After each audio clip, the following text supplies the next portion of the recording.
Hello friends, कैसे आप सब। मैं आपका दोस्त एलिश एक्सपेरिमेंट यूट्यूब चैनल में आप लोगों को स्वागत करता हूं। और फ्रेंड्स, आज के इस वीडियो में मैं आपको एक सर्किट बनाना सिखाऊंगा जो आपको बहुत ही पसंद आएगा। और फ्रेंड्स, ये बहुत ही आसानी से घर पर ही बना सकते हैं। और इसको बनाने में क्या क्या कंपोनेंट की ज़रूरत पड़ती है वो सब आपको मार्केट में आसानी से मिल जाएगी। फ्रेंड्स, इस सर्किट की मदद से आप किसी भी एलईडी को ब्लिंक करा सकते हैं। जो बाइक की इंडिकेटर होती है, कुछ उसी टाइप से लाइट इंडिकेट करा सकते हैं। फ्रेंड्स, वीडियो को पूरी देखिएगा। चलिए आगे वीडियो देखते हैं।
फ्रेंड्स, आशा करता हूँ आपको ये वीडियो और सर्किट दोनों पसंद आई होगी।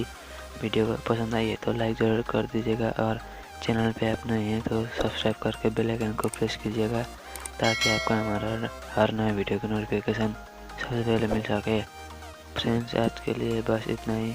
मैं जल्दी मिलूँगा आपसे अगली वीडियो में। तब तक के लिए बाय बाय।